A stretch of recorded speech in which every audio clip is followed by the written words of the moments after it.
En 1539, François Ier confie à Pierre Chambige la modernisation du château de Saint-Germain-en-Laye. Cette véritable reconstruction s'achèvera sous Henri II par la grande salle du château en 1547. 10 ans plus tard, en 1557, souhaitant avoir une résidence de plaisance, il fit construire par Philibert Delorme la maison du théâtre et de la baignerie, située en bordure de plateau. Voici ce à quoi elle aurait dû ressembler. Cependant, les finitions de sa construction restent un mystère. À l'occasion du baptême du futur Charles IX, une fontaine fut construite sur la place de la paroisse.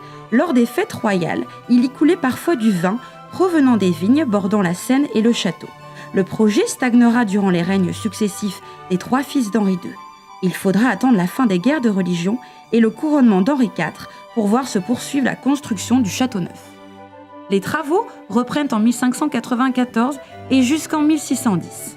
Sont ajoutées les galeries, les communs, les terrasses et les jardins à l'italienne, ainsi que les grottes et les jeux d'eau.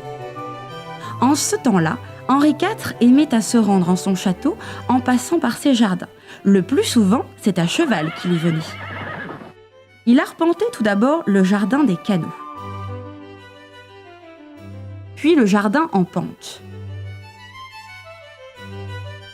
avant d'arriver jusqu'à la fontaine du parterre, à l'entrée du jardin en dentelle, et de traverser ce dernier jusqu'aux galeries.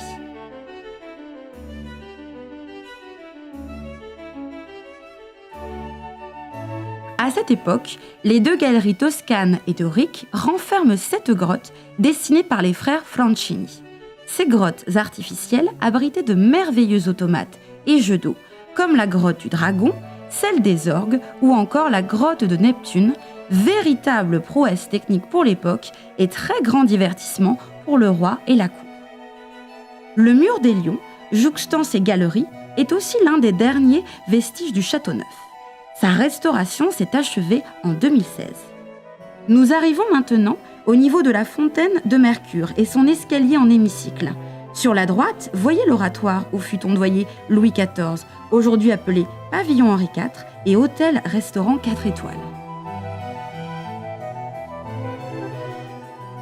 Rendons-nous à présent dans la galerie du roi en traversant la salle des gardes et les appartements d'Henri IV.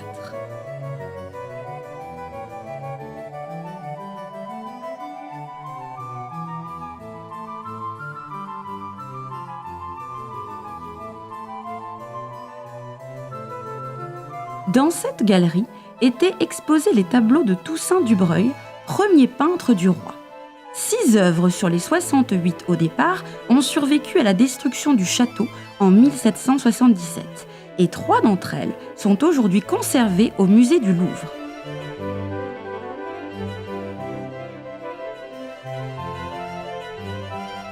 Remontons à présent les communs nord et l'allée qui les longe. Sur la droite, apercevez le potager du roi et le petit pont. Et plus loin, sur la gauche, le jeu de paume et le chenil.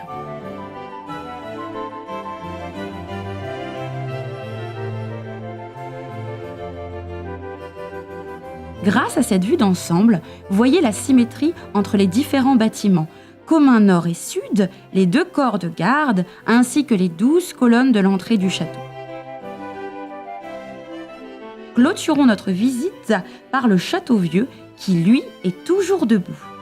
Monument emblématique de la ville de Saint-Germain-en-Laye, il abrite depuis 1867 le musée d'archéologie nationale.